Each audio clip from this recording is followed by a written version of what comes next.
Hello investors and traders, 29/7/2024 திங்கட்கிழமைக்கான முன்பங்குச்சந்தை பகுப்பாய்வு. அதாவது ஃப்ரைடேக்கான ப்ரீ மார்க்கெட் ரிப்போர்ட், மண்டேக்கான ப்ரீ மார்க்கெட் அனாலிசிஸ். ஃபஸ்ட்டு நம்மளுக்கு ஃப்ரைடே வந்து இந்தியன் இண்டஸ்ட்ரீஸ் எப்படி கம்ப்ளீட் ஆச்சுன்னு பார்ப்போம். ஸோ அதை பேஸ் பண்ணுற அளவுக்கு நம்மளுக்கு நிஃப்டி 50 இண்டெக்ஸ் நம்ம எக்ஸ்பெக்ட் பண்ண மாதிரி டெக்னிக்கலி நம்மளுக்கு நல்ல ஒரு கம்ப்ளீட் வந்து கொடுத்துருக்கு. சரிங்களா, ஃபார்மேஷனில் வந்து நம்ம எக்ஸ்பெக்ட் பண்ண மாதிரி மார்க்கெட் வந்து கம்ப்ளீட் கொடுச்சு. ஏன்னா நம்மளுக்கு 9:15 வந்து மார்க்கெட் ஓப்பன் ஆகிறப்ப 24,430 வந்து மார்க்கெட் வந்து நம்மளுக்கு ஓப்பன் ஆச்சு. நம்ம ஆல்ரெடி செகண்ட் பார்ட்டில் இந்த வீடியோலேயே நம்ம செகண்ட் பார்ட்டில் வந்து டெக்னிக்கல் அனாலிசிஸ் பண்ணுவோம். அதில் வந்து சொல்லியிருந்தோம் மார்க்கெட் வந்து ஃபர்தராக எங்கே சப்போர்ட் எடுக்கும் அப்படிங்கிறத சொல்லியிருந்தோம். டேவோட ஹையில் வந்து சப்போர்ட் எடுக்கும், ஏன்னா நம்ம ஸ்ட்ராங்கான ஒரு புல்லி ஸ்ட்ரென்த் இருக்குது அப்படிங்கிறதுனால சொல்லியிருந்தோம். அதை பேஸ் பண்ணி மார்க்கெட் வந்து டேவோட ஹையில் வந்து சப்போர்ட் எடுத்து ஃபர்தராக ஆல் டைம் ஹையை பிரேக் பண்ணி மார்க்கெட் வந்து நியூ ஆல் டைம் ஹை வந்து கிரியேட் பண்ணி நம்மளுக்கு வந்து நிஃப்டி 50 இண்டெக்ஸ் வந்து க்ளோஸ் ஆச்சு. நியூ ஆல் டைம் ஹை எப்படின்னு பார்த்தீங்கன்னா 24,861. சரிங்களா, ஸோ இதான் நம்மளுக்கு நியூ ஆல் டைம் ஹையாக வந்து நம்மளுக்கு நிஃப்டி 50 இண்டெக்ஸ் நம்மளுக்கு கிரியேட் பண்ணி வச்சிருக்கு. ஓகே, என்னதான் காரணம் அப்படின்னு பார்த்தீங்கன்னா, நான் ஒரு 3 கம்பெனிஸோட ஏர்னிங் ரிசல்ட்ஸ் வந்து சொல்லியிருந்தேன். அதில் 2 கம்பெனிஸோட நேம் வந்து உங்களுக்கு ஃபர்தராக வீடியோவில் வந்து சொல்லியிருப்பேன். பட் ஒரு கம்பெனியோட நேம் வந்து சொல்லியிருக்க மாட்டேன். நிஃப்டி 50 அஃபெக்ட் பண்ணக்கூடிய கம்பெனிஸோட ஏர்னிங் ரிசல்ட்ஸ் வந்து நம்மளுக்கு ஃப்ரைடே வந்து பப்ளிஷ் ஆச்சு. சரிங்களா, இதை பொறுத்தளவுக்கு ஃபர்ஸ்ட் ஒன்று நான் சிப்லா வந்து சொல்லியிருந்தேன். சிப்லா வந்து டாப் வின்னராக வந்து நிஃப்டி 50 வந்து ஸோ நம்மளுக்கு ஃப்ரைடே வந்து வந்திருக்கு. சரிங்களா, இதில் ரொம்ப டாப் வின்னராக யார் ஃபர்ஸ்ட் வந்திருக்காங்க அப்படின்னு பார்த்தீங்கன்னா ஸ்ரீராம் ஃபினான்ஸ். ஸோ இந்த நேம் வந்து நம்ம வந்து விட்டாச்சு. பட் ஃப்ரைடே வந்து டாப் வின்னராக வரப்போ ஸோ என்ன சம் ஆஃப் த ஈவெண்ட் இருக்குது அப்படின்னு செக் பண்ணுறப்போ ஸோ இவங்களும் வந்து ஃப்ரைடே வந்து அவங்களோட ஏர்னிங் ரிசல்ட்ஸ் வந்து பப்ளிஷ் பண்ணியிருந்தாங்க. ஸோ அதனால தான் இந்த கம்பெனியோட ஸ்டாக் வந்து கிட்டத்தட்ட பார்த்தீங்கன்னா 9.52% வந்து பாசிட்டிவாக வந்து நமக்கு கம்ப்ளீட் ஆச்சு. ஸோ ஒரே ரீசன் என்னன்னா அவங்களோட ஏர்னிங் ரிசல்ட் தான். ஸோ அது நம்மளுக்கு வெரி பாசிட்டிவாக வந்து கிடச்சிருக்கு. ஸோ அதை பேஸ் பண்ணி தான் அந்த ஸ்டாக்கோட பர்ஃபார்மன்ஸ் வந்து நல்லா வந்து கொடுத்துருக்கு. ஓகே, ஸோ இப்போ லெட்ஸ் மூவ் ஆன். அன்னைக்கு நடந்திருக்கக்கூடிய ஏர்னிங் ரிசல்ட்ஸ் பார்த்தீங்கன்னா சிப்லாவோட குவார்டர் ஒன் ரிசல்ட்ஸ் அப்போ பேஸ் பண்ண அளவுக்கு நெட் ப்ராஃபிட் வந்து ரைஸ் ஆயிருக்கு. 1,178 crore வந்து ரைஸ் ஆயிருக்கு. ஸோ எஸ்டிமேட் கிட்ட வந்துருக்கு. சரிங்களா, 1,178 crore வந்து நம்மளுக்கு ரைஸ் ஆயிருக்கு. ஸோ இதான் வந்து நம்மளுக்கு சிப்லாவோட ஏர்னிங் ரிசல்ட்ஸை பேஸ் பண்ணுற அளவுக்கு. ஆனால் மணி கண்ட்ரோல் வெப்சைட்டை பொறுத்தளவுக்கு ஒரு 10 brokerage வந்து என்ன எஸ்டிமேட் பண்ணாங்க அப்படின்னா 1,116. சரிங்களா, ஆனால் நம்மளுக்கு கிடச்சிருக்க ஏர்னிங் ரிசல்ட் ஸோ எக்ஸ்பெக்ட் பண்ணது கிடச்சிருக்க ஏர்னிங் ரிசல்ட் பார்த்தீங்கன்னா 1,178 crore வந்து நம்மளுக்கு ஏர்னிங் ரிசல்ட்ஸ் வந்து சிப்லாவை பேஸ் பண்ணுற அளவுக்கு கிடச்சிருக்கு. சரிங்களா, ஓவராலாக இயர் ஆன் இயரை பேஸ் பண்ணுற அளவுக்கு இந்த ஏப்ரல் டு ஜூன் ரெவன்யூ ஆப்ரேஷனை பேஸ் பண்ணுற அளவுக்கு என்னன்னா 7% வந்து இயர் ஆன் இயரை பேஸ் பண்ணுற அளவுக்கு 6,694 crore வந்து கொடுத்துருக்காங்க. ஸோ சிப்லாவோட ஏர்னிங் ரிசல்ட்டை பேஸ் பண்ணுற அளவுக்கு. பட் எக்ஸ்பெக்டேஷனை பொறுத்தளவுக்கு 6,788 crore வந்து எக்ஸ்பெக்டேஷன் வந்து பண்ணது. ஸோ இயர் ஆன் இயராக பேஸ் பண்ணுற அளவுக்கு நம்மளுக்கு டிக்ரீஸ் ஆயிருக்கு. குவார்ட்டர்லி பேஸ் பண்ணுற அளவுக்கு சிப்லாவோட ஏர்னிங் ரிசல்ட்ஸ் வந்து நம்மளுக்கு பாசிட்டிவாக வந்து கிடச்சிருக்கு. And next second one of the Shriram finance quarter one profit பார்த்தீங்கன்னா கிட்டத்தட்ட 19%. சரிங்களா, 19% வந்து நம்மளுக்கு இன்க்ரீஸ் ஆயிருக்கு. 2,031 கோடி வந்து குவார்ட்டர் ஒன்னோட ரிசல்ட்ஸ் வந்து அவங்க வந்து பப்ளிஷ் பண்ணியிருக்காங்க. ஸோ இதுக்கு ப்ரீவியஸ் இயரில் நம்மளுக்கு அதாவது லாஸ்ட் இயரில் நம்மளுக்கு குவார்ட்டர் ஒன் ரிசல்ட்ஸ் எப்படி இருந்துச்சுன்னா 1,712 crore வந்து ஸோ லாஸ்ட் குவார்ட்டர் இயரில் வந்து நம்மளுக்கு இருந்துச்சு. இயர் ஆன் இயராக பேஸ் பண்ணுற அளவுக்கு இப்போ வந்து பார்த்தீங்கன்னா நம்மளுக்கு 9,610 கோடி இருக்குது. பட் ப்ரீவியஸ் இயரில் பார்த்தீங்கன்னா அதாவது இயர் ஆன் இயராக பேஸ் பண்ணுற அளவுக்கு 2,293 கோடி தான் வந்து இருந்தது. இப்போ 9,610 கோடியாக வந்து ஸ்ரீராம் ஃபினான்ஸோட குவார்ட்டர் ஒன் ரெவன்யூ வந்து நம்மளுக்கு இன்க்ரீஸ் ஆகி ஓவரால் இயர் ஆன் இயரோட பேஸ் பண்ணுற அளவுக்கு நம்மளுக்கு இன்க்ரீஸ் ஆயிருக்கு. ஸோ செகண்ட் கம்பெனியும் நம்மளுக்கு பாசிட்டிவாக தான் அதோட ஏர்னிங் ரிசல்ட்ஸ் வந்து வந்திருக்கு. அண்ட் நெக்ஸ்ட் ஒன் நான் என்ன சொல்லியிருந்தேன் அப்படின்னா பவர் கிரிட். ஸோ பவர் கிரிடோட குவார்ட்டர் ஒன் ப்ராஃபிட் எவ்வளோனா ஸோ அது நம்மளுக்கு 3% வந்து ரைஸ் ஆயிருக்கு. 3,724 கோடி வந்து ரைஸ் ஆயிருக்கு. ஸோ இதை பொறுத்தளவுக்கும் நம்மளுக்கு பாசிட்டிவாக தான் கம்ப்ளீட் ஆயிருக்கு. ஸோ ஓவராலாக இது வந்து என்னென்னா பிளம்பர்க்கோட எஸ்டிமேட்டை வந்து பீட் பண்ணலை. ஸோ அதுக்கு கொஞ்சம் கம்மியாக வந்து இந்த பவர் கிரிட்டோட ப்ராஃபிட் ரிசல்ட் வந்து நம்மளுக்கு கிடச்சிருக்கு.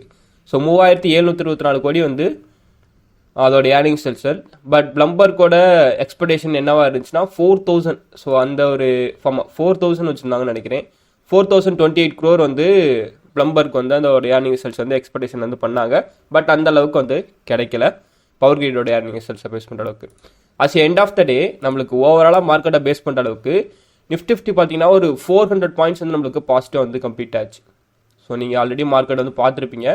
நம்ம எக்ஸ்பெக்ட் பண்ண மாதிரி மார்க்கெட் டெக்னிக்கலி நான் சொன்னேன், இதுக்கு மேலே நம்மளுக்கு பிரேக் ஆன மார்க்கெட் அப் ட்ரெண்ட் அப்படிங்கிறது டெக்னிக்கல் வீடியோவில் வந்து ஃப்ரைடே வந்து சொல்லியிருந்தேன். அதை பேஸ் பண்ணி மார்க்கெட் வந்து நல்லா மூவ் ஆகி நம்மளுக்கு கம்ப்ளீட் ஆச்சு. End of the day Sensex பார்த்தீங்கன்னா 1.62% நம்மளுக்கு பாசிட்டிவாக கம்ப்ளீட் ஆச்சு. கிட்டத்தட்ட 1200 பாயிண்ட்ஸ் வந்து பாசிட்டிவாக கம்ப்ளீட் ஆச்சு. நிஃப்டியை பொறுத்த அளவுக்கு 400 பாயிண்ட்ஸ் வந்து பாசிட்டிவாக கம்ப்ளீட் ஆச்சு. 1.76% வந்து பாசிட்டிவாக கம்ப்ளீட் ஆச்சு. நிஃப்டி பேங்க் பார்த்தீங்கன்னா ஜஸ்ட் 0.8% மட்டும் பாசிட்டிவாக கம்ப்ளீட் ஆச்சு. ஐடி செக்டார் 2.3% வந்து பாசிட்டிவாக வந்து கம்ப்ளீட் ஆச்சு. சரிங்களா, கிட்டத்தட்ட ஒரு 41,000 வந்து ரீச் பண்ணுற லெவலில் வந்து போயிடுச்சு. இந்தியா விக்ஸ் 3.1% வந்து நம்மளுக்கு நெகட்டிவ் வந்து கம்ப்ளீட் ஆச்சு. சரிங்களா, ஸோ இதான் வந்து நம்மளுக்கு ஃப்ரைடே நடந்த ரிப்போர்ட். ஓகே, ஸோ இன்றைக்கான அனலைஸை பேஸ் பண்ணுற அளவுக்கு சம் கன்ஃபர்மேஷன்லாம் என்னென்னா, இந்த எஃப்ஐஎஸ் டிஏஎஸ் அப்படிம்போம். ஸோ இவங்களோட இன்ஸ்டியூஷனல் ஆக்டிவிட்டியை பேஸ் பண்ணுற அளவுக்கு என்னென்னா, எஃப்ஐஎஸ் ஆஃப்டர் பட்ஜெட்க்கு அப்புறம் டைம் வந்து ஹோல்ட் பண்ணியிருக்காங்க. அவங்களோட ஷேர் 2546 crore வந்து நெட் பர்ச்சேஸ் பண்ணி ஹோல்ட் பண்ணியிருக்காங்க. டிஏ வந்து பட்ஜெட்லேருந்தே ஹோல்ட் பண்ணிட்டு இருக்காங்க. ஸோ பட்ஜெட் முடிஞ்சதுக்கப்புறம் அவங்க வந்து இன்னும் நெட் சேல்ஸே வந்து பண்ணல, நெட் பர்ச்சேஸ் தான் பண்ணியிருக்காங்க. 2774 crores வந்து நெட் பர்ச்சேஸ் வந்து டிஏ வந்து பண்ணியிருக்காங்க. சரிங்களா, ஓகே. ஸோ இன்றைக்கான அனலைஸை பேஸ் பண்ணுற அளவுக்கு ஐடிசி அப்படிம்போம். ஸோ ஐடிசி ஸ்டாக் வந்து ஹெல்த் அண்ட் நியூட்ரிஷன் பிராண்டை வந்து லான்ச் பண்ண போகிறாங்க. ஸோ வித்தின் அதாவது நெக்ஸ்ட் 10 daysல. அப்போ ஐடிசியோட நெக்ஸ்ட் பூமை வந்து நம்ம எக்ஸ்பெக்ட் பண்ணலாம். நிஃப்டி இன்னமும் க்ரோ ஆகிறதுக்கான ஒரு பாசிட்டிவான நியூஸ் ஐடிசியில் வந்து கிடச்சிருக்கு. ஸோ இப்போ ஐடிசியை நம்ம இன்னும் பாசிட்டிவாக வந்து எக்ஸ்பெக்ட் பண்ணலாம். சரிங்களா, அண்ட் நெக்ஸ்ட்டு ஐசிஐசி பேங்கோட குவார்டர் 1 ரிசல்ட்ஸ் வந்து பப்ளிஷ் ஆகிருக்கு. ஸோ ப்ராஃபிட் வந்து 14.6% வந்து நம்மளுக்கு கிடச்சிருக்கு. அதாவது 11,059 crore வந்து கிடச்சிருக்கு. ஸோ எஸ்டிமேட்டை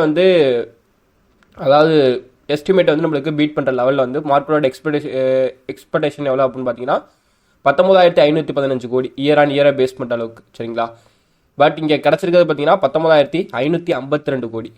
சரிங்களா, ஸோ இதில் என்ன உங்களுக்கு கிடச்சிருக்கு அப்படின்னா, ஸோ மார்க்கெட்டோட எக்ஸ்பெக்டேஷன் வந்து ஸோ நம்மளுக்கு பீட் பண்ணிடுச்சு ஐசிஐசிஐ பேங்கோட ரிசல்ட். சரி, ஓகே. ஸோ தலால் ஸ்ட்ரீட்டை பொறுத்தளவுக்கு one of the positive for ICICI bank. So ஏன்னா எக்ஸ்பெக்டேஷனை விட கூட வந்து ரிசல்ட்ஸ் வந்து கிடச்சிருக்கல இயர் ஆன் இயரை பேஸ் பண்ணுற அளவுக்கு. ஸோ அதனால் தலால் ஸ்ட்ரீட்டை பொறுத்தளவுக்கு இது one of the positive for ICICI bank. ஓகேங்களா, ஸோ இயர் ஆன் இயரை பேஸ் பண்ணுற அளவுக்கும் நான் வந்து சொல்லிட்டேன். ஸோ இதில் இந்த நெட் இன்ட்ரெஸ்ட் இன்கம் அப்படின்ட்டு இருக்கோம். ஸோ அதை பேஸ் பண்ணுற அளவுக்கும் நம்மளுக்கு பாசிட்டிவாக தான் க்ளோஸ் ஆகிருக்கு. ஸோ அதுதான் வந்து நம்மளுக்கு 19,552 crore வந்து நம்மளுக்கு பாசிட்டிவ் வந்து கிடச்சிருக்கு. 7.3% வந்து இயர் ஆன் இயரை பேஸ் பண்ணுற அளவுக்கு நம்மளுக்கு மார்க்கெட்டில் வந்து ஸோ இந்த கம்பெனியோட ஏர்னிங் ரிசல்ட்ஸ் வந்து பாசிட்டிவ் வந்து கிடச்சிருக்கு. ஓவராலாக இதோட வியூவை பேஸ் பண்ணுற அளவுக்கு என்னென்னா, தலால் ஸ்ட்ரீட்டோட இருக்கக்கூடிய ப்ரோக்கரேஜோட எக்ஸ்பெக்டேஷனை விட மார்க்கெட்டில் நம்மளுக்கு கம்பெனியோட ஏர்னிங் ரிசல்ட்ஸ் நம்மளுக்கு வெரி பாசிட்டிவாக வந்து நம்மளுக்கு கிடச்சிருக்கு. ஸோ இது one of the positive for bank Nifty. சரிங்களா, ஓகே. அண்ட் நெக்ஸ்ட்டு ஸோ அடுத்த கம்பெனியோட ஏர்னிங் ரிசல்ட்ஸை பேஸ் பண்ணுற அளவுக்கு NTPC, so national thermal power corporation. So இதோட ஏர்னிங் ரிசல்ட்ஸ் என்னன்னா 11% வந்து ஜம்ப் ஆயிருக்கு. கிட்டத்தட்ட 4,511 crore வந்து கிடச்சிருக்கு. இதுவும் நம்மளோட தலால் ஸ்ட்ரீட்டோட எக்ஸ்பெக்டேஷனை வந்து பீட் பண்ணியிருக்கு. ஸோ எஸ்டிமேட்ஸ் வந்து பீட் பண்ணியிருக்கு. ஸோ இது ஒன் ஆஃப் த என்டிபிசியை பொறுத்த அளவுக்கு ஒரு of the positive. Already previous வீடியோலேயே நான் உங்களுக்கு சொல்லியிருப்போம் என்னன்னா, பட்ஜெட்டில் வந்து என்டிபிசியோட பெர்ஃபார்மன்ஸ் வந்து அதிகமாக இருக்கும். ஸோ அதாவது புதிய பிளான்ட்லாம் வந்து பவர் பிளான்ட் வந்து ஸ்டார்ட் பண்ண போகிறாங்க. ஸோ அப்படின்னு சொல்லியிருந்தோம். அதை பேஸ் பண்ணி இன்வெஸ்டர்ஸ் வந்து உள்ளே வர போகிறாங்க அப்படிங்கிறத பட்ஜெட் முடிஞ்ச நெக்ஸ்ட் டே வந்து நம்ம சொல்லியிருந்தோம். வீடியோ போயிட்டு செக் பண்ணி பாருங்கள். ஸோ அதை பேஸ் பண்ணுற அளவுக்கு இன்வெஸ்டர்ஸ் வந்து இன்னும் இன்வெஸ்ட்மெண்ட் பண்ண போகிறாங்க. நெக்ஸ்ட் என்னன்னா, அவங்களோட ஏர்னிங் ரிசல்ட்ஸ் வந்து வெரி பாசிட்டிவாக வந்து க்ளோஸ் ஆயிருக்கனால, ஸோ பாசிட்டிவ் வந்து கிடச்சிருக்கனால ஸோ இன்னமும் அதிகமான இன்வெஸ்ட்மெண்ட் வந்து என்டிபிசியில் வந்து நடக்கிறதுக்கான பாசிபிலிட்டிஸ் வந்து அதிகமாக இருக்குது. So just watch and next technically confirmation கிடச்சுன்னா உங்களோட ட்ரேட் வந்து எக்ஸிக்யூட் பண்ணுங்கள். அண்ட் பார்மா செக்டரை பொறுத்தளவுக்கு டாக்டரேட்டோட குவார்டர் நெட் ப்ராஃபிட் வந்து 1,392 crore வந்து கிடச்சிருக்கு. கிட்டத்தட்ட 14% வந்து நம்மளுக்கு ரெவன்யூ வந்து ரைஸ் ஆயிருக்கு. இது one of the positive for pharma sector and டாக்டரேட்டி. ஸோ டாக்டரேட்டி வந்து புல்லிஷ் ஆகிறதுக்கான சான்சஸ் வந்து அதிகமாக இருக்குது. சரிங்களா, அண்ட் நெக்ஸ்ட்டு பார்த்தீங்கன்னா எஃபிஐ அப்படிமோ ஃபாரின் போர்ட்ஃபோலியோ இன்வெஸ்டர்ஸ். ஸோ இவங்களோட இன்வெஸ்ட்மெண்ட்டை பேஸ் பண்ணுறதுக்கு கிட்டத்தட்ட 33,600 crore வந்து ஈக்விட்டிஸில் வந்து ஜூலை மந்தில் வந்து கிடச்சிருக்கு. ஸோ இது இந்த டேட்டா வந்து பார்த்தீங்கன்னா 26 அதாவது ஃப்ரைடே வரையும் கிடச்சிருக்கக்கூடிய டேட்டா. 33,600 கோடி வந்து ஈக்விட்டியில் வந்து இன்வெஸ்ட்மெண்ட் பண்ணி ஹோல்ட் பண்ணியிருக்காங்க. ஸோ இதான் நம்மளுக்கு 26 வரையும் கிடச்சிருக்கக்கூடிய டேட்டாஸ். சரிங்களா, ஸோ இன்னொன்று பெருசாக வந்து மார்க்கெட்டில் இம்பாக்ட் பண்ணுற மாதிரி தெரியல. But public sector undertaking banks அப்படிம்பாங்க. ஸோ இதை பேஸ் பண்ணுற அளவுக்கு ஒரு 2 year எக்ஸ்டெண்ட் பண்ணியிருக்காங்க. என்னன்னா, minimum public share holding norms வந்து ஒரு 2 year வந்து எக்ஸ்டெண்ட் பண்ணுறதுக்கான வாய்ப்புகள் இருக்குது அப்படிங்கிறத ஒரு கவர்மெண்ட் ஹையர் அஃபிஷியல் வந்து சொல்லியிருக்காரு. ஸோ இது வந்து என்ன நடக்குமா அப்படிங்கிற கன்ஃபர்மேஷன் நம்மளுக்கு வந்து ஃபுல்லாக கிடைக்கல. ஸோ நடந்தால் அதை பற்றி பார்ப்போம். சரிங்களா, ஓகே. ஸோ இன்றைக்கான அனலைஸை பொறுத்தளவுக்கு நம்மளுக்கு இந்தியா ரிலேட்டடான இன்ஃபோ வந்து கம்ப்ளீட் ஆயிடுச்சு. நெக்ஸ்ட்டு யூஎஸ் மார்க்கெட்டை பேஸ் பண்ண அளவுக்கு நம்மளுக்கு என்ன கம்ப்ளீட் ஆகி ஃப்ரைடே வந்து கம்ப்ளீட் ஆச்சுன்னா, யூஎஸ் மார்க்கெட்டை பொறுத்தளவுக்கு கிஃப்ட் நிஃப்டி எனக்கு 0.4% வந்து பாசிட்டிவ் வந்து கொடுத்துச்சு. சரிங்களா, கிஃப்ட் நிஃப்டி இண்டெக்ஸை பேஸ் பண்ணுற அளவுக்கு 0.4% வந்து பாசிட்டிவ் வந்து கொடுத்துச்சு. கிட்டத்தட்ட ஒரு 9 பாயிண்ட்ஸ் வந்து பாசிட்டிவாக கம்ப்ளீட் ஆயிருக்கு. என்ன இண்டிகேட் பண்ணுதுன்னா Nifty 50 positive or some points வந்து கேப் அப்பில் ஓப்பன் ஆகிறதுக்கான சான்சஸ் வந்து இருக்குது. Dow Jones, Nasdaq, S&P 500 positive. ஒன்று வந்து இன்ட்ரெஸ்ட் ரேட் கட் பண்ணுறதுக்கான பாசிபிலிட்டிஸ் இருக்குது. அண்ட் நெக்ஸ்ட் வந்து டெச் கம்பெனியோட ஏர்னிங்ஸ் வந்து பாசிட்டிவாக இருக்கனால ஸோ அது வந்து பாசிட்டிவாக கம்ப்ளீட் ஆயிடுச்சு. டவ் ஜோன்ஸ் ஃபியூச்சர்ஸ் பார்த்தீங்கன்னா நான் வீடியோ எடுக்கிற டைமில் பார்த்தீங்கன்னா 0.27% வந்து பாசிட்டிவ் வந்து நம்மளுக்கு ரன் ஆகிட்டு இருக்கு. நாஸ்டாக் பார்த்தீங்கன்னா 1.3% பாசிட்டிவ் க்ளோஸ் ஆயிருக்கு. S&P 500 பார்த்தீங்கன்னா 1.11% வந்து பாசிட்டிவ் வந்து க்ளோஸ் ஆயிருக்கு. அண்ட் ஓவராலாக கமாடிட்டிஸ் பேஸ் பண்ணுற அளவுக்கு வீடியோ எடுக்கிற டைமில் பார்த்தீங்கன்னா crude oil USD $77 per barrel வந்து ரன் ஆகிட்டு இருக்கு. Brent crude oil பார்த்தீங்கன்னா $81 per barrel வந்து ரன் ஆகிட்டு இருக்கு. அஸ் ஏடிஆரோட பர்ஃபார்மன்ஸை பொறுத்தளவுக்கு ஆட் ஏடிஆர்ஸ் நம்மளுக்கு பாசிட்டிவ் வந்து க்ளோஸ் ஆயிருக்கு. இதில் இன்ஃபோசிஸும் விப்ரோவும் வெரி பாசிட்டிவ் க்ளோஸ் ஆயிருக்கு. இன்ஃபோசிஸ் பார்த்தீங்கன்னா 3.45% பாசிட்டிவ் க்ளோஸ் ஆயிருக்கு. விப்ரோ பார்த்தீங்கன்னா 2.99% வந்து பாசிட்டிவ் வந்து கம்ப்ளீட் ஆயிருக்கு.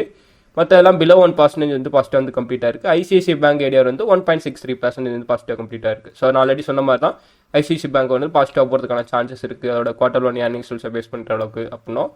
ஸோ அதுக்குன்னு நீங்கள் குவார்டர் ஒன் ஏர்னிங்ஸ் ரிசல்ட்ஸ் வந்துருக்குன்ட்டு போயிட்டு லாங் டேர்மில் போயிட்டு பை பண்ணக்கூடாது. ஸோ வெயிட் பண்ணுங்கள், மார்க்கெட் வந்து சின்ன கரெக்ஷன் எடுக்கும், அதுக்கப்புறம் மூவ் ஆகிறப்ப நம்ம லாங் டேர்மில் பை பண்ணுறதுக்கான பாசிபிலிட்டிஸ் வந்து கிடைக்குதான்னு பார்ப்போம். சரிங்களா, ஸோ இதை வெறும் ஃபண்டமெண்டலை வச்சு மட்டும் போயிட்டு குருடான்னு பை பண்ணக்கூடாது. ஏன்னா ஸ்டாக்கோட வேல்யூ வந்து ஆல்ரெடி பூம் ஆயிருக்கும். ஸோ இதெல்லாம் இன்வெஸ்டர்ஸ்க்கு முன்னாடியே தெரிஞ்சிருக்கும். ஸோ அதனால் நம்ம போய்ட்டு டக்குன்னு போய்ட்டுலாம் பை பண்ணிடக்கூடாது. சரிங்களா, so next let's move on the Nifty 50, bank Nifty, fin நிஃப்டிக்கான technical levels. Nifty 50 index so one day time ஃப்ரேமை பேஸ் பண்ணுற அளவுக்கு லாங் டேர்மில் என்னோட அனலைஸ் என்ன அப்படிங்கிறத ஜஸ்ட் நான் ஷேர் பண்ணிக்கிறேன். மார்க்கெட் நம்மளுக்கு ஒரு 400 பாயிண்ட்ஸ் வந்து அப் ட்ரெண்டில் கொடுத்தனால நெக்ஸ்ட் நம்மளுக்கு ஆல் டைம் ஹையை பிரேக் பண்ணுறதுக்கான சான்சஸ் வந்து அதிகமாக இருக்குது. அகைன் நியூ ஆல் டைம் ஹையை கிரியேட் பண்ணுறதுக்கான பாசிபிலிட்டிஸ் வந்து அதிகமாக இருக்குது. ஸோ இன்றைக்கான என்னோட ட்ரேடிங் பிளானை பேஸ் பண்ணளவுக்கு மார்க்கெட் நியூ ஆல் டைம் ஹையை கிரியேட் பண்ணிச்சு அப்படின்னா என்னோட ஃபஸ்ட்டு ரெசிஸ்டன்ஸாக பார்த்தீங்கன்னா 25,665 வந்து ஃபஸ்ட்டு ரெசிஸ்டன்ஸ். ஸோ நெக்ஸ்ட்டு 25,334 வந்து நெக்ஸ்ட் ரெசிஸ்டன்ஸ். அதுக்கு இடையில ஒரு ரெசிஸ்டன்ஸ் இருக்கே அப்படின்னா 25,174 இது வந்து இன்ட்ராடே ரெசிஸ்டன்ஸ். சரிங்களா, மார்க்கெட்டில் ஆல்ரெடி லாங் டேர்மில் சொன்ன மாதிரி தான் உங்களுக்கு ஷார்ட் டேர்ம் லெவல்ஸ் இருக்கும். ஓகே, ஸோ நம்மளுக்கு ஆல் டைம் ஐயை பிரேக் பண்ணுது அப்படிங்கிறப்ப நம்ம எக்ஸ்பெக்ட் பண்ண மாதிரி நம்மளுக்கு மார்க்கெட் வந்து ஃப்ரைடே வந்து மூவ் ஆச்சு. சரிங்களா, அதே மாதிரி ஸோ இன்றைக்கி ஓரளவுக்கு நம்மளுக்கு சப்போர்ட் எடுக்கணும் அப்படின்னா ஃபர்தராக 24,600 ஸோ அந்த லெவலுக்குள்ள சப்போர்ட் எடுக்கணும். இல்லைனா 24,654 மார்க்கெட்டில் வந்து நல்ல ஒரு பையிங் ப்ரெஷரில் தான் மார்க்கெட் வந்து ஓப்பன் ஆக போகுது. ஏன்னா நம்மளுக்கு மோஸ்ட் ஆஃப் த கம்பெனியோட ஏர்னிங் ரிசல்ட்ஸ் வந்து வெரி பாசிட்டிவாக வந்து நம்மளுக்கு கிடச்சிருக்கு. ஸோ அதனால் நம்மளுக்கு பாசிட்டிவாக ஓப்பன் ஆகிறதுக்கான சான்சஸ் அதிகமாக இருக்கனால கேப் அப்பில் நம்ம எக்ஸ்பெக்ட் பண்ணுறோம். கேப் அப்பில் ஓப்பன் ஆச்சுன்னா மார்க்கெட் வந்து நம்மளுக்கு 25,066 ஆமாம் 25,065 வந்து நம்மளுக்கு ரீச் பண்ணுறதுக்கான சான்சஸ் இருக்குது. சாரி, லெவல்ஸ் கொஞ்சம் சேஞ்ச் ஆயிருக்கான்னு பார்த்தேன். ஓகே, 25,065 வந்து நம்மளுக்கு ஃபஸ்ட் ரெசிஸ்டன்ஸ். நெக்ஸ்ட்டு 25,335 வந்து நம்மளுக்கு நெக்ஸ்ட் ரெசிஸ்டன்ஸாக நம்மளுக்கு நிஃப்டி 50 இண்டெக்ஸில் வந்து நம்ம வச்சுருக்கோம். சரிங்களா, ஸோ டுடேவை பொறுத்தளவுக்கு நம்மளுக்கு மிட் கேப் நிஃப்டி ஸோ அந்த பேங்க் எக்ஸோட எக்ஸ்பைரி டே. பேங்க் நிஃப்டியோட பொறுத்தளவுக்கு அதோட கன்ஃபர்மேஷன் என்னன்னா பேங்க் நிஃப்டி வந்து நல்ல ஒரு புல்லிஷ் ஸ்ட்ரென்த் ஃபார்மேஷன் வந்து புல்லிஷ் கண்டில் வந்து நம்மளுக்கு கிரியேட் பண்ணி கம்ப்ளீட் ஆயிருக்கு. ஸோ இது வந்து நம்மளுக்கு சப்போர்ட்டில் மறுபடியும் வந்து பிரேக் அவுட் கிடச்சிருக்கு. ட்ரெண்டோட சப்போர்ட்டில் பிரேக் அவுட் கிடச்சிருக்கு. ஒன்ஸ் இந்த லெவலில் நம்மளுக்கு பிரேக் பண்ணிச்சுன்னா மார்க்கெட் ஃபர்தராக ஒரு ரெசிஸ்டன்ஸ் ஜோனை போய்ட்டு ரீச் பண்ணணும். அது வந்து பார்த்தீங்கன்னா 51,700 to 51,900 ஆனால் 52,000. ஸோ அதுதான் நம்மளோட நெக்ஸ்ட் ரெசிஸ்டன்ஸாக இருக்குது. ஸோ ஐசிஐசி பேங்கோட குவார்டர் ஒன் ஏர்னிங் ரிசல்ட்ஸ் பாசிட்டிவாக இருக்கனால மார்க்கெட் வந்து இன்னும் நம்மளுக்கு போமாக வரதுக்கான சான்சஸ் அதிகமாக இருக்குது. ஸோ அப்படி இருக்கப்போ என்னோட ஃபைனல் ரெசிஸ்டன்ஸாக மார்க்கெட் மூவ் ஆச்சு அப்படின்னா ஸோ இதை வந்து 52,427 வந்து என்னோட நெக்ஸ்ட் ரெசிஸ்டன்ஸாக நான் வந்து இதுக்கு அடுத்த லெவல் ரெசிஸ்டன்ஸாக நான் வந்து ஃபிக்ஸ் பண்ணியிருக்கேன். சரிங்களா, லாங் டேர்மில். பட் ஷார்ட் டேர்ம் லெவலோட கன்ஃபர்மேஷனை பொறுத்தளவுக்கு எனக்கு பேங்க் நிஃப்டி எந்த விதமான ஃபார்மேஷன்லேயும் வந்து கிரியேட் ஆகவே இல்லை. அது ஆட்டோமேட்டிக்காக வந்து ஒரு பிளேஸில் வந்து சப்போர்ட் எடுத்திருக்கு. நான் 50,387 வந்து சப்போர்ட் எடுக்கும் அப்படிங்கிறது என்னோட எக்ஸ்பெக்டேஷன். பட் இந்த ஜோனில் வந்து மார்க்கெட் எனக்கு கிளியராக சப்போர்ட் கொடுத்தனால ஸோ இந்த லெவலுக்குள்ளேயே ஒரு பர்டிகுலர் டைமில் வந்து எனக்கு 1 hour வந்து மார்க்கெட் கொடுத்துச்சு. ஸோ லாஸ்ட்டு மினிட்ஸில் வந்து மார்க்கெட் வந்து பூம் ஆகி எனக்கு ஹையை வந்து பிரேக் ஆச்சு. ஸோ அப்போ இந்த ஜோனை போய் டச் பண்ணோன்னே எனக்கு செல்லிங் ப்ரெஷர் இருக்கலாம் அப்படிங்கிறது எக்ஸ்பெக்டேஷன். பட் மார்க்கெட் பார்த்தீங்கன்னா செல்லிங் ப்ரெஷர் ஆகவே இல்லை. ஸோ அங்கேருந்து ஒரு பாசிட்டிவ் வைப்பில் போயிட்டு நம்மளுக்கு 51,352 போயிட்டு கம்ப்ளீட் ஆயிடுச்சு. ஸோ என்ன என்னோட எக்ஸ்பெக்டேஷன்னா ஒன்ஸ் நம்மளுக்கு இதை பிரேக் பண்ணுது அப்படிங்கிறப்ப நெக்ஸ்ட் நம்ம எக்ஸ்பெக்ட் பண்ண மாதிரி இந்த ஜோனை போயிட்டு நம்மளுக்கு ரீச் பண்ணும். சரிங்களா, நல்ல ஒரு குட் பையிங் ப்ரெஷர் இருந்துச்சுன்னா. ஸோ அப்போ இதை நம்மளுக்கு பிரேக் ஆகுது அப்படிங்கிறப்ப நெக்ஸ்ட்டு இந்த ஜோனை போயிட்டு நம்மளுக்கு ரீச் பண்ணுறதுக்கான பாசிபிலிட்டிஸ் ரொம்ப அதிகமாக இருக்குது பேங்க் நிஃப்டின் பொறுத்தளவுக்கு. ஃபின் நிஃப்டியோட கன்ஃபர்மேஷன் என்னன்னா, ஸோ பேங்க் நிஃப்டி என்ன கன்ஃபர்மேஷன் கொடுத்துச்சோ ஸோ அதே தான் ஃபின் நிஃப்டி கன்ஃபர்மேஷனும். ஸோ ஃபின் நிஃப்டியை பொறுத்தளவுக்கு லாங் புல்லிஷ் கேண்டில் தான் ஓப்பன் ஆயிருக்கு. ஸோ அது நம்மளோட ரெசிஸ்டன்ஸ் ஜோனை போயிட்டு ரீச் பண்ணிடுச்சு ஆல்ரெடி. ஸோ பார்த்தீங்கன்னாலே தெரியும் அது ரெசிஸ்டன்ஸ் ஜோனை போயிட்டு ரீச் பண்ணிடுச்சு. ஸோ இப்போ நெக்ஸ்ட் நம்மளோட ரெசிஸ்டன்ஸ் ஜோன் அப்படின்னு பார்த்தீங்கன்னா இந்த பிரேக் அவுட் ஆனதுக்கப்புறம் நெக்ஸ்ட் ரெசிஸ்டன்ஸ் பார்த்தீங்கன்னா ஸோ இதுதான் நம்மளோட நெக்ஸ்ட் ரெசிஸ்டன்ஸ். அது 23,762 சரிங்களா, அதாவது 800 அந்த லெவலில் தான் நம்மளோட நெக்ஸ்ட் ரெசிஸ்டன்ஸ். அதை பிரேக் பண்ணால் ஆல் டைம் ஐயா அதுவும் நம்மளுக்கு பிரேக் பண்ணிடும். சரிங்களா, ஷார்ட் டர்மோட கன்ஃபர்மேஷனை பேஸ் பண்ணுற அளவுக்கு ஸ்ட்ராங்கான புல்லிஷ் ப்ரெஷரில் தானே இருக்குது. மார்க்கெட் நம்மளுக்கு எக்ஸாக்டாக நம்மளோட ரெசிஸ்டன்ஸை போய்ட்டு டச் பண்ணிடுச்சு. ஸோ அன்னைக்கு சொன்ன மாதிரி ஃபர்தராக வந்து நம்மளுக்கு அப் ட்ரெண்டில் மூவ் ஆகுது அப்படிங்கிறப்ப 23,500 சரிங்களா. ஸோ இங்கேயே நம்மளுக்கு பிரேக் அவுட் ஆகிட்டேனே நான் 23,500 வரையும் என்னோட ஃபஸ்ட்டு டார்கெட்டையும் நெக்ஸ்ட்டு 23,662 ஸோ இந்த ஜோனுக்குள்ளே நான் நெக்ஸ்ட் டார்கெட்டே வந்து புக் பண்ணுறதுக்கான பாசிபிலிட்டிஸ் வந்து ஃபின் நிஃப்டி இண்டெக்ஸில் வந்து எனக்கு வச்சிருக்கேன். சரிங்களா, மார்க்கெட் டவுன் ட்ரெண்டில் போகிறதுக்கான பாசிபிலிட்டிஸ் ரொம்ப கம்மியாக இருக்குது. ஏன்னா இன்ஸ்டியூஷன் வந்து மறுபடியும் ஹோல்ட் பண்ண ஆரம்பிச்சிருக்காங்க. ஒருவேளை இன்ஸ்டியூஷன் வந்து செல் பண்ணாங்கன்னா ஸோ அப்படியே நம்ம எக்ஸ்பெக்ட் பண்ணுற மாதிரி மார்க்கெட்டில் ஒவ்வொரு பிளேஸ் நம்ம சப்போர்ட் வந்து எடுப்போம். ஃபர்தராக ஃபெப்போட கன்ஃபர்மேஷனே வச்சு நம்மளோட ட்ரேட் வந்து ஐடியா வந்து எக்ஸிக்யூட் பண்ணிக்கும். சரிங்களா, ஸோ இதான் நம்மளோட இன்றைக்கான ட்ரேடிங் ஐடியா.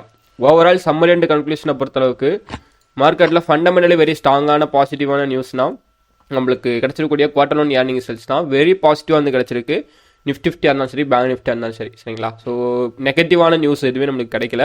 ஸோ அதனால் நிஃப்டி வந்து 25,000 ரீச் பண்ணிவிட்டு அகைன் போயிட்டு மார்க்கெட் வந்து நியூ ஆல் டைம் வந்து நம்மளுக்கு நெக்ஸ்ட் கிரியேட் பண்ணுறதுக்கான பாசிபிலிட்டிஸ் வந்து கொஞ்சம் அதிகமாகவே இருக்குது. ஸோ அதனால் நம்ம மோஸ்ட்லி இன்றைக்கி புல்லிஷ் ட்ரேடை வந்து நம்ம வந்து எக்ஸ்பெக்ட் பண்ணலாம். ஸோ என்னோட ஐடியா பேஸ் பண்ணுற அளவுக்கு ஆனாலும் இருந்தாலும் நான் டெக்னிக்கலி என்ன கன்ஃபர்மேஷன் இருக்குதோ அதை பேஸ் பண்ணி தான் நான் மூவ் ஆக முடியும். ஏன்னா அப்போ தான் என்னோட டார்கெட்டே ஸ்டாப் லாஸ் நான் வந்து ஃபிக்ஸ் பண்ண முடியும். சரிங்களா, ஃபண்டமெண்டலி நான் ஸ்ட்ராங்காக இருந்தாலும் டெக்னிக்கலி எனக்கு சில ரெஸ்ட்ரிக்ஷன்லாம் இருக்குது. அதை பேஸ் பண்ணி தான் நான் வந்து ட்ரேட் வந்து எக்ஸிக்யூட்டே பண்ண முடியும். சரிங்களா, அண்ட் ஓவராலாக நெக்ஸ்ட்டு பார்த்தீங்கன்னா பட்ஜெட்டை பேஸ் பண்ணுற அளவுக்கு இந்த டேக்ஸ்லாம் வந்து ப்ராப்ளமாக இருக்குமா அப்படின்னா ஸோ எனக்கு தெரிஞ்சு ப்ராப்ளமாக இருக்க மாதிரி தெரியல. ஏன்னா மார்க்கெட்டில் வந்து இதுவுமே சேஞ்ச் பண்ண முடியாது. அந்த டேக்ஸ் வந்து நம்மளால் போய் சேஞ்ச் பண்ண முடியாது, இன்ஸ்டியூஷனாலேயும் சேஞ்ச் பண்ண முடியாது.